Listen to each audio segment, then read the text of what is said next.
नाशिक विभाग शिक्षक मतदारसंघातून रतन राजलदास चावला यांची उमेदवारी। देवळाली कॅम्पच्या शंकर एज्युकेशन सोसायटीचे सचिव व राष्ट्रवादी काँग्रेस पार्टी शरदचंद्र पवार गटाचे जिल्हा सरचिटणीस रतन राजलदास चावला यांनी नाशिक विभागीय आयुक्तांकडे नाशिक विभाग शिक्षक मतदारसंघातून आपला उमेदवारी अर्ज दाखल केला। या प्रसंगी आपली भूमिका मांडताना रतन चावला यांनी समाज माध्यमासमोर सांगितले की महाराष्ट्र शासन दरवर्षी नवनवीन प्रयोग करून शिक्षण व्यवस्थेला कमकुवत बनवित आहे। विशेष म्हणजे शासन प्रतिवर्षी शिक्षणासाठी फक्त 8% खर्चाची तरतूद करते, पण प्रत्यक्षात मात्र तेवढाही खर्च केला जात नाही। या संदर्भात शासनाला 10% खर्च करण्यासाठी आपण भाग पाडू। आज विना अनुदानित शाळा व शिक्षकांचा प्रश्न गंभीर बनलेला आहे। अनुदानित व विना अनुदानित शिक्षकांच्या पात्रतेत व कार्यप्रणाली सारखीच आहे, पण त्यांच्या वेतनात मात्र मोठी तफावत आहे। यासाठी आपण शासन दरबारी कैफियत मांडून विना अनुदानित शिक्षकांना 50% वेतन अनुदानित शिक्षकांप्रमाणे मिळवून देण्यासाठी प्रयत्नांची पराकाष्ठा करू। वेतनाच्या अभावामुळे विना अनुदानित शिक्षकांचे मानसिक व आर्थिक खच्चीकरण होते। त्याचा परिणाम अध्यापनाबरोबरच विद्यार्थ्यांच्या गुणवत्तेवर होऊन त्यांचे मोठे शैक्षणिक नुकसान होते। म्हणून विशेषतः इंग्रजी माध्यमातील व विना अनुदानित शाळेतील शिक्षकांना कायमस्वरूपी मान्यता देऊन शासनामार्फत नियमित वेतन मिळवून देण्यासाठी रतन चावला प्रयत्नशील असणार आहे। त्यासाठी कृती कार्यक्रम शासनासमोर सादर करून इंग्रजी माध्यमातील व विना अनुदानित शाळेतील शिक्षकांच्या मान्यतेचा व वेतनाचा व इतर सर्व नेत्यांकडून दुर्लक्षित असलेल्या या विषयाकडे विशेष लक्ष घालण्याच्या गरजेवर भर त्यांनी दिला। राज्यातील अनुदानित, अंशतः अनुदानित व अर्धवेळ शिक्षकांना जुनी पेन्शन लागू करणे व वंचितांना लाभ मिळवून देणे, पायाभूत व वाढीव पदांच्या मान्यता व नियमित करण्यासाठी प्रयत्न करून शासन दरबारी हा प्रश्न मार्गी लावणे। शासनाच्या चुकीच्या धोरणामुळे जुनी पेन्शन योजना बंद झालेली आहे, त्यामुळे शिक्षक हवालदिल झालेला आहे।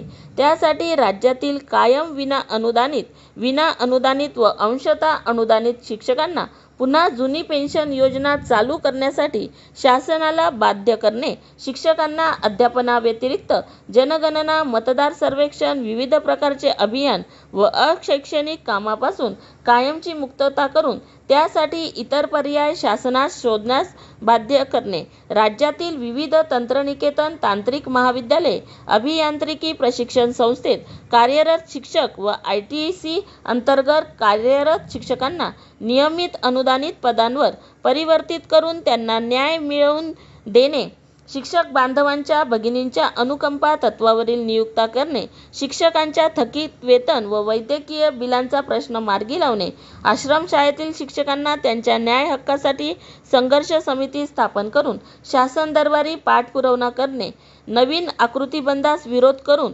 सुधारित आकृतिबंधात 10, 20, 30चा आकृतिबंध लागू करण्यासाठी शासनास भाग पाडणे, याशिवाय शिक्षक व शिक्षकेतर कर्मचाऱ्यांचे वरिष्ठ व निवड श्रेणींचे प्रश्न मार्गी लावण्यासाठी प्रयत्न करणे, उपरोक्त शिक्षकांच्या हक्काच्या व न्याय मागण्यासाठी प्रसंगी विधान परिषदेत व लोकप्रतिनिधींमार्फत विधानसभेत तारांकित प्रश्न उपस्थित करून प्रसंगी अधिवेशन काळात उपोषणामार्फत सर्व शिक्षक बंधू भगिनींना न्याय मिळवून देण्यासाठी शासन दरबारी प्रयत्न करणार असल्याचेही त्यांनी यावेळी सांगितले।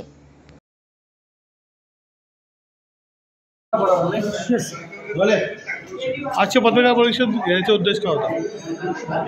आजच्या पत्रकार परिषद घ्यायचा उद्देश एकच होता, दिवस थोडे राहिलेले आणि माझं जो उद्दिष्ट आहे जे 15 वर्षामध्ये मी शिक्षण विभागामध्ये प्रॉब्लेम्स राहिले त्याला कसं सॉल्व्ह करायचं, तर लोकांपर्यंत पोहोचण्याकरता सर्वात चांगलं जो साधन आहे तो इलेक्ट्रॉनिक मीडिया आणि मीडिया आहे। त्याच्यामुळं आधी मी इलेक्ट्रॉनिक मीडियाची पत्रकार परिषद बोलवली, जेणेकरून माझे जे उद्दिष्ट आहे उभं राहण्याचे ते सर्वांपर्यंत पोहोचायला पाहिजे। सर्वप्रथम मी इंग्लिश माध्यम शाळेचे टीचर्स आहेत त्यांना सरकारकडून कमीत कमी 50% पगार मिळावा हे माझं प्रमुख उद्दिष्ट राहणार आहे। त्याच्यानंतर जे आमचे 4 क्लास आमचे कर्मचारी आहेत त्यांना 10, 20, 30 या नियमावलीप्रमाणे त्यांचं पगार वाढ व्हावं हे मी करणार आहे. त्याच्यानंतर जे बजेटमध्ये 8% खर्च मान्य होतो ते फक्त खर्च 3% होतो. त्याचं पूर्ण उपयोग करून 15% म्हणून खर्च मान्य करून जेणे आमचे जेवढे पण महाराष्ट्राचे शाळा आहेत त्यांना भिंत, त्यांना शौचालय त्यांची त्यांना चांगलं इन्स्ट्रक्शन त्याला इमारती मिळावा त्याच्याकरता ते 15% खर्च मिळावा म्हणून मी तिथं आंदोलन करतो.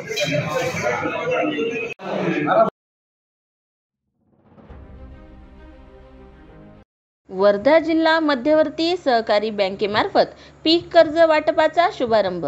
जिल्ह्यात सरकारचा पाया भक्कम आहे. बंद पडलेल्या सहकारी बँकेला गतवैभव प्राप्त करण्यासाठी जिल्ह्यातील सर्वांचे सहकार्य अपेक्षित आहे. वर्धा जिल्हा मध्यवर्ती सहकारी बँकेची वाटचाल अधोगती ते प्रगतीच्या दिशेने सुरू झाली आहे. बँकेच्या कर्ज परतफेडीबाबत असलेल्या अनास्थेमुळे बँक बुडते, त्यामुळे कर्जदारांनी बँकेने दिलेल्या कर्जाची नियमित परतफेड करण्याचे आवाहन सहकार विभागाचे अप्पर मुख्य सचिव अनुप कुमार यांनी केले. जिल्हाधिकारी कार्यालयाच्या नियोजन सभागृहात आज वर्धा जिल्हा मध्यवर्ती सहकारी बँकेमार्फत प्रातिनिधिक स्वरूपात पीक कर्ज वाटपाचा शुभारंभ करण्यात आला. या निमित्ताने आयोजित पत्रकार परिषदेत माहिती देताना ते बोलत होते. सहकार आयुक्त व निबंधक दीपक तावरे, जिल्हाधिकारी राहुल कर्डिले, सहाय्यक जिल्हाधिकारी रविवाह डोंगरे, सहकारी बँकेचे कार्यकारी संचालक दिलीप दिघे, अप्पर निबंधक तथा सहसचिव संतोष पाटील, नागपूर विभागाचे सहनिबंधक प्रवीण वानखेडे, वर्धा जिल्हा मध्यवर्ती सहकारी बँकेचे प्रशासक राजेंद्र कौसार्डीकर यांची उपस्थिती होती. वर्धा प्रतिनिधी. फायनान्शियल हेल्थ आहे ते चांगलं असणं आवश्यक आहे आणि त्या पार्श्वभूमीवर या संनियंत्रण समितीची स्थापना केली होती. त्या समितीचे अध्यक्ष जिल्हाधिकारी आणि त्या समितीचे जे इतर मेंबर होते त्यामध्ये आपल्याकडं आज आवर्जून उपस्थित असलेले आदरणीय अपर निबंधक कोथमिरे साहेब, त्यानंतर संतोष पाटील साहेब, रिटायर्ड अपर निबंधक SB पाटील साहेब, विभागीय निबंधक वानखेडे साहेब, कौसडीकर साहेब आणि या सगळ्या समितीच्या माध्यमातून जो अजेंडा सेट केला गेला ज्याच्यामध्ये मग बँकेची ठेवींचं मोबिलायझेशन करणं, वसुलीसाठी ठोस पावलं उचलणं आणि जे इंडिकेटर्स आहेत जे खराब झालेले ज्यामुळे मग बँकेचे लायसन्स पण अडचणीत आलेलं आहे, आपल्याला IFSC कोड नाहीये, या सगळ्या बाबींवर काम करण्यासाठी एक प्रशासकीय समितीची नेमणूक केली. त्या अनुषंगाने गेल्या 6 महिन्यामध्ये मग याला चालना देण्यासाठी, ठेवींना चालना देणं, लोकांचा विश्वास थोडासा प्रमोट करणं, यासाठी मग काही लोकांनी स्वतःच्या सहकारमध्ये काम करणारे जे DDR आहेत आणि राज्यातले असतील, आपल्या जिल्ह्यातील मग माननीय आमदार पंकजी भोयर असतील, त्यांनी स्वतःची ठेव ठेवली. इतर अनेक लोक पुढे आले आणि या सगळे आकडे नेटवर्थ असेल, CRAR आहे तो -9 होता आपला, तो इम्प्रूव्ह झाला, त्यामुळे लायसन्स वाचलं. अशा अनेक गोष्टींची प्रगती 5-6 महिन्यामध्ये झाली. त्याची डिटेल आकडेवारी, त्याची प्रेस नोट ही आपल्याला दिली जाईलच. आणि हे सगळं करत असताना आजच्या ज्या कार्यक्रमाचं जे प्रयोजन होतं ते संतोष पाटील साहेब आणि माननीय अनुप कुमार सर जे आपल्या खात्याचे अपर मुख्य सचिव आहेत आणि आपल्या विभागाचे विभागीय आयुक्त 4 वर्ष होते, तर सरांनी ही संकल्पना मांडली, त्याला पाठबळ दिलं आणि आज उपस्थित राहिले.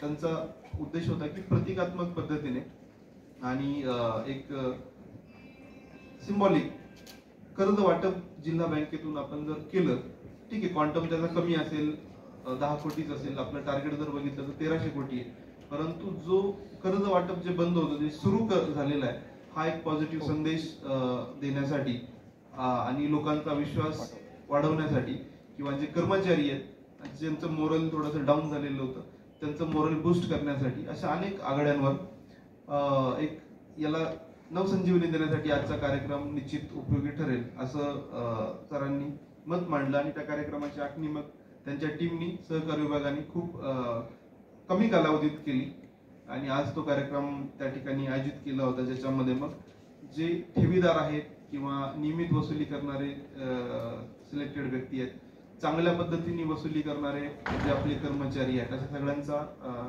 प्रातिनिधिक स्वरूपात साधारणतः 20 लोकांचा या ठिकाणी सत्कार केला. आणि त्यानंतर दुपारचं जे सेशन आहे ते आपल्याकडे ऍडिशनल रजिस्ट्रार कोथमेरे सर जे हजर आहेत, तर त्यांचा या क्षेत्रातला जो अनुभव आहे, त्यांनी सांगली जिल्हा बँक जी तोट्यात गेली होती तिचं रिवायवल केलं. त्यानंतर सोलापूरची जी मोठी सक्सेस स्टोरी आहे, ती बँक बंद झाली होती, तिचं रिवायवल केलं. आणि त्यामुळेच आपण शासनाने त्यांना या कमिटीमध्ये ठेवलेलं आहे. आणि त्यांचा जो अनुभव आहे तो अनुभव याच्यावर त्यांनी एक पुस्तक पण लिहिलेलं आहे. या सगळ्या गोष्टी, या सगळ्या डिटेलिंग दुपारच्या सेशन मध्ये आपले जे कर्मचारी आहेत, गट सचिव आहेत, बँकेचे कर्मचारी आहेत, यासाठी सेशन पण आयोजित केलेलं आहे. आणि यामध्ये पुढे आपण कसं काम करायचं आणि मग आपल्या बँकेला परत एकदा पुनरुज्जीवित कसं करायचं, निश्चित त्याचाही फायदा होणार आहे. त्यामुळे हे पूर्ण सेशन होतं. आणि त्या सेशनला सगळ्यात आनंदाची गोष्ट म्हणजे माननीय अपर मुख्य सचिव अनुप कुमार सर स्वतः आलेले आहेत.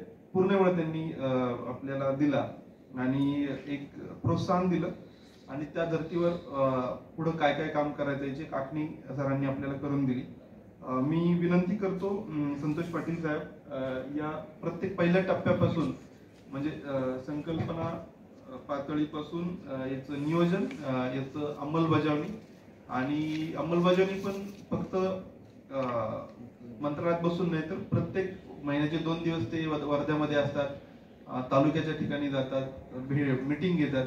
आणि मग या पद्धतीचं जे काम त्यांनी केलेलं आहे, तर मी पुढची सूत्र संतोष पाटील साहेबांना देतो की आपण याची जी आकडेवारी आहे याच्यामध्ये एक ज्या पद्धतीने इम्प्रूव्हमेंट जी झालेली आहे ही ऑफिशियली आम्ही शेअर नव्हती केलेली. आमचं जे काम चाललेलं होतं ते प्रशासकीय पातळीत चाललेलं होतं आणि आता ते जस्ट सगळ्यांना समजावं, आपल्या जिल्ह्यातल्या शेतकऱ्यांमध्ये पॉझिटिव्ह संदेश जावा आणि मग हे जे आपण क्रिटिकल टास्क हातात घेतलेले आहेत याला लोकांचा एक पाठिंबा मिळावा. प्रेसच्या माध्यमातून जी प्रिंट मीडिया, इलेक्ट्रॉनिक मीडिया हे प्रयत्न जर समजले तर निश्चितच चांगला मेसेज आपल्या जिल्ह्याच्या शेतकऱ्यांमध्ये जाईल आणि पुढच्या काळामध्ये आपल्याला उत्तम कामगिरी करायला पाठिंबा आपल्या तुमच्या सगळ्यांच्या माध्यमातून मिळेल. म्हणून या प्रेस कॉन्फरन्सचं आयोजन केलेलं आहे. मी पुढचे सूत्र बँकेचं वतीने दिलगिरी व्यक्त करतो. एक 15-20 मिनिट आपल्याला थोडा लेट झाला.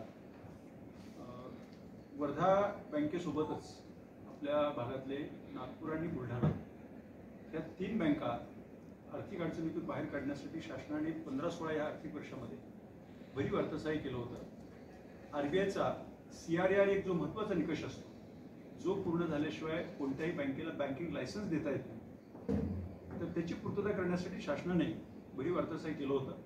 आणि ते अर्थसहाय्य मिळाल्यानंतर आपल्या वर्धा बँकेला 2016 मध्ये बँकिंग लायसन्स प्राप्त झालं. तसंच त्या इतर 2 बँकांनाही प्राप्त झालं. त्याच्यानंतर देखील गेल्या 5-6 वर्षामध्ये आपल्या बँकेची म्हणावी तेवढी इम्प्रूव्हमेंट झाली नव्हती. परंतु डिसेंबरमध्ये अधिवेशन सुरू असताना एक महत्त्वाची बैठक झाली नागपूरमध्ये आणि त्याच्यानंतर तातडीने वर्ध्यासह नागपूर या दोन्ही बँकांचं रिवायवल करण्यासाठी शासनाने काही स्टेप्स घेतल्या. त्याच्यामध्ये पहिली स्टेप सन्मान्य जिल्हाधिकारी महोदय यांच्या अध्यक्षतेखाली एक संनियंत्रण समिती शासनाने शासन निर्णय निर्गमित करून स्थापन केली. तो शासन निर्णय आहे 9 जानेवारी 2024. जिल्हाधिकारी महोदयांच्या मार्गदर्शनाखाली गेल्या 3 महिन्यात बँकेच्या प्रशासनाने आणि सर्व अधिकारी कर्मचाऱ्यांनी खूप जिद्दीनं आणि सातत्याने काम केलं. तर त्या पार्श्वभूमीवर मी काही महत्त्वाची आकडेवारी आपल्याला सांगतो आणि थोडी एक्सप्लेन करतो. कागद आम्ही देणारच आहोत आपल्याकडे. तर आरबीआयच्या दृष्टिकोनातून एखाद्या बँकेचे जे महत्त्वाचे आर्थिक पॅरामीटर्स असतात, ज्याच्यासाठी काही मानकं ठरवलेली आहेत आरबीआयने, त्याची पूर्तता बँकांनी करावी लागते. त्याला चांगली फायनान्शियली साऊंड बँक आपण म्हणतो. आपल्या बँकेचं जे 28 पॅरामीटर्स आहेत त्यापैकी सर जवळपास 14 पॅरामीटरमध्ये बँकेने मार्च 23च्या तुलनेत मार्च 24ला सुधारणा केली आहे. पॉझिटिव्ह आपली इम्प्रूव्हमेंट झालेली आहे. असं आपलं वसूल भागभांडवल इम्प्रूव्ह झालेलं आहे. फ्री रिझर्व्ह आपले बँकेचे इम्प्रूव्ह झालेले आहेत.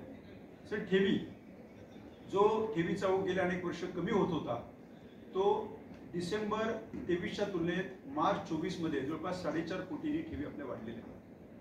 700 पेक्षा जास्त व्यक्तिगत आणि संस्थात्मक ठेवीदारांनी बँकेने नव्याने ठेवी ठेवल्या हे अतिशय महत्त्वाचं इंडिकेटर आहे. बँकेची विश्वासार्हता सामान्य लोकांच्या मध्ये वाढायला मदत झालेली आहे. आपली गुंतवणूक सुद्धा गेल्या वर्षी तुलनेत 5 कोटींनी वाढलेली आहे. सर, आपला ढोबळ NPA त्याची रक्कम जी 281 कोटी होती ती कमी होऊन आता 278 कोटी झालेली आहे. सॉरी 266 कोटी झालेली आहे. 15 कोटींनी आपला NPA कमी झालेला आहे. जे आपला व्यवस्थापन खर्च आहे कर्मचाऱ्यांचा, जो RBIच्या निकषानुसार 2% कमी असावा, आपला 1.24% होता, तो आता केवळ 1.02% आहे. म्हणजे 2%च्या तुलनेत फक्त 1% आहे ऑलमोस्ट, इतका आपला व्यवस्थापन खर्च कमी आहे. बँकेला मागच्या आर्थिक वर्षामध्ये जवळपास 26 कोटीचा नफा झाला आणि त्यामुळे बँकेचा जो अनेक वर्षाचा संचित तोटा होता 209 कोटीचा, तो कमी होऊन आता तो 182 कोटीपर्यंत कमी झालेला. RBIचा आणखी एक अत्यंत महत्त्वाचा पॅरामीटर असतो आर्थिक निकष, नेटवर्थ, ज्याला आपण मराठीमध्ये नक्त मूल्य असं म्हणतो. तो पॉझिटिव्ह असावा लागतो, निगेटिव्ह असून चालत नाही. ज्या कुठल्याही बँकेचा नेटवर्थ निगेटिव्ह असतो त्या बँकेची हेल्थ, आर्थिक हेल्थ चांगली आहे असं म्हटलं जात नाही. आपल्या बँकेचा नेटवर्थ मार्च 23ला जो -9 कोटी होता, तो आता अधिक 17 कोटी 48 लाख, 17.5 कोटी इतका झालेला आहे.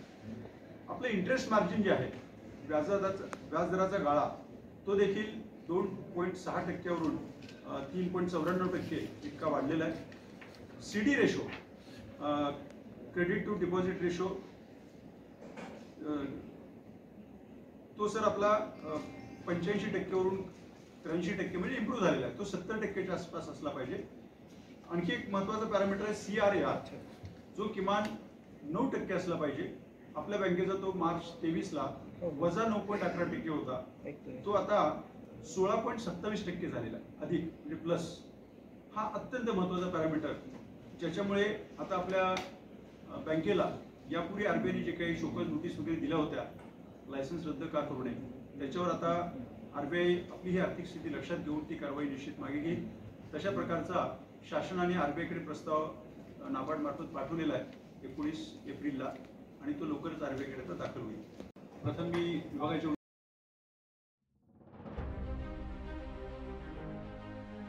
मातोश्री इथे उद्धव बाळासाहेब ठाकरे यांची काँग्रेस नेत्यांनी घेतली भेट. महाराष्ट्र काँग्रेस प्रभारी रमेश चन्नीथला, विरोधी पक्षनेते विजय वडेट्टीवार, खासदार वर्षा गायकवाड, सुनील केदार, खासदार श्यामकुमार बर्वे, असलम शेख यांनी मातोश्री येथे जाऊन उद्धव बाळासाहेब ठाकरे यांची भेट घेतली आहे. मुंबई प्रतिनिधी.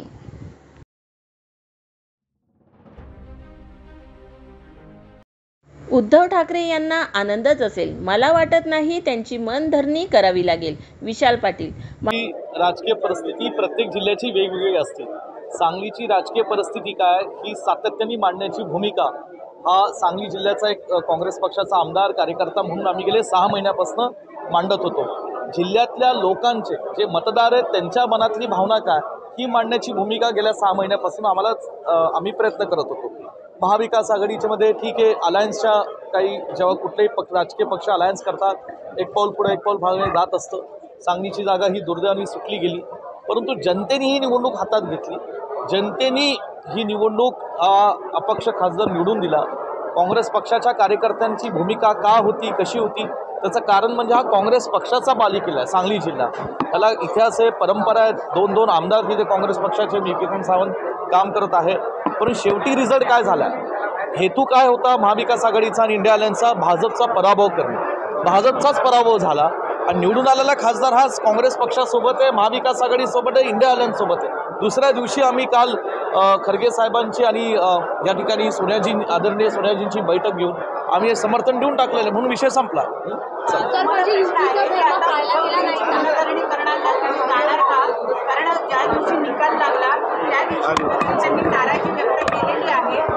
नाही, मी कुठे पाहिलं नाही माध्यमात की उद्धवजी असे बोलले असतील. मला वाटते पक्षाचे अध्यक्ष म्हणून त्यांची भूमिका स्वाभाविक आहे की त्यांच्या पक्षाबद्दल त्यांनी बोलावं.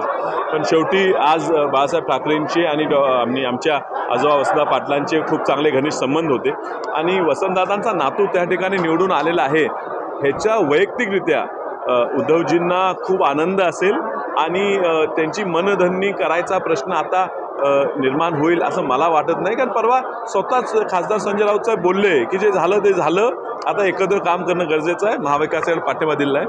पुढे काय करावं लागलं तर आम्ही ज्येष्ठ वरिष्ठांची निर्णय घेऊन विश्वकर्मांच्या नेतृत्वाखाली आम्ही पुढची वाटचाल करू. यावर मला एवढंच सांगायचं आहे, आदरणीय उद्धव ठाकरे साहेब हे राज्याचे ज्येष्ठ नेते आहेत, महाविकास आघाडीचे नेते आहेत. व्यक्तिगत स्तरावर आम्हाला त्यांचा मनापासून आदर आहे, सन्मान आहे. आज ज्या संघर्षात्मक परिस्थितीत ते महाराष्ट्राचं नेतृत्व करतात ह्याचंही मनापासून ते आम्हाला त्यांचा आदर सन्मान आहे. जे निवडणुकीत घडलं त्याच्यातनं कुणालाही दुखण्याचा हेतू नव्हता. ते वडीलस्थानी आहेत आमचे, आम्ही त्यांच्या मुलासारखे आहोत आणि निश्चितपणे त्यांचा आशीर्वाद घेण्याकरता लवकरात लवकर त्यांची वेळ मागून आम्ही त्यांना भेटीसाठी जाऊ. ठीक आहे,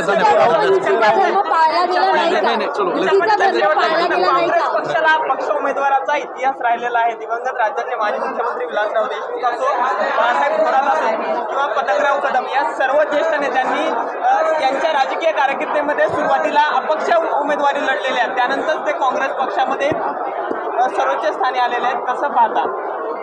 नाही, हे पूर्वी काँग्रेस पक्ष हा एकटाच मोठा पक्ष होता आणि त्यामुळे काँग्रेस पक्षाचे उमेदवारी गेल्यावर अपक्ष लोक खूप उभारायचे.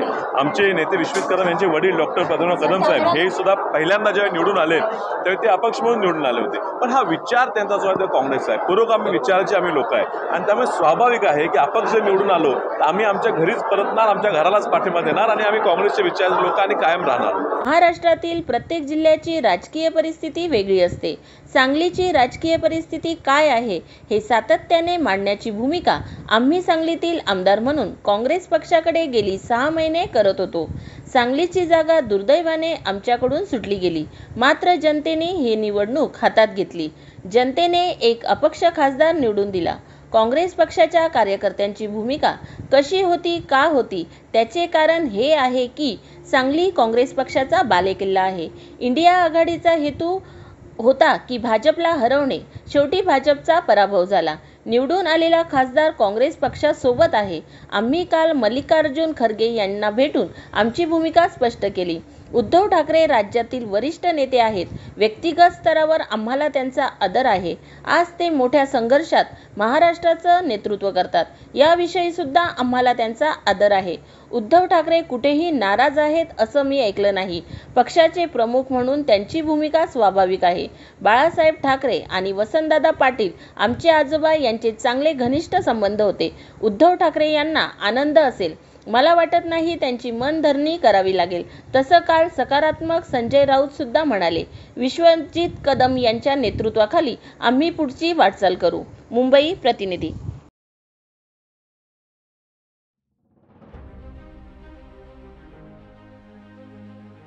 विविध मागण्यांसाठी जिल्हाधिकारी कार्यालयासमोर भूमिमुक्ती मोर्चाचा बैठा सत्याग्रह. बुलढाणा जिल्ह्याचे नामांतर मा जिजाऊनगर जिल्हा करण्यात यावे. भूमिहीनांची 100% कर्जमुक्ती करण्यात यावी. ग्रामीण भागातील सर्व शासकीय घरकुल योजना लाभ 1.20 वरून 2.50 लक्ष करण्यात यावा.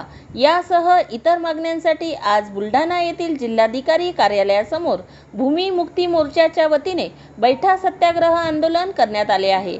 हे आंदोलन भूमिमुक्ती मोर्चा व बहुजन मुक्ती मोर्चाचे संस्थापक अध्यक्ष भाई प्रदीप अंभोरे यांच्या नेतृत्वात करण्यात आले.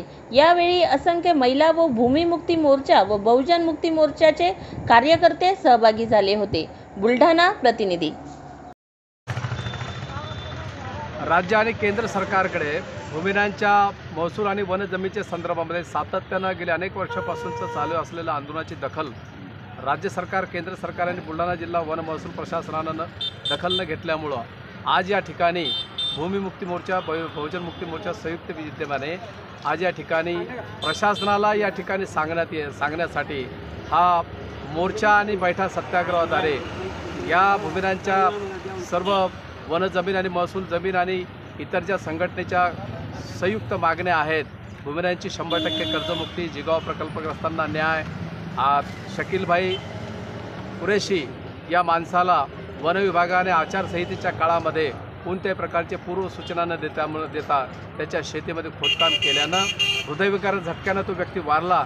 या बेकायदेशीर कामाची सर्व चौकशी करून या व्यक्तीच्या कुटुंबाला 5 लाखाची आर्थिक मदत द्या आदी अन्य प्रलंबित मागण्यांच्यासाठी हे आंदोलन आज या ठिकाणी भूमिमुक्ती मोर्चाच्या वतीनं करण्यात येत आहे. प्रशासनाने जर या आंदोलनाची दखल जर घेतली नाही तर या ठिकाणी महाराष्ट्राचे मुख्यमंत्री माननीय एकनाथरावजी शिंदे यांच्या विधानसभेच्या या येणाऱ्या अधिवेशनावर तीव्र स्वरूपाचं आंदोलन करण्याचा इशारासुद्धा या ठिकाणी आम्ही दिला.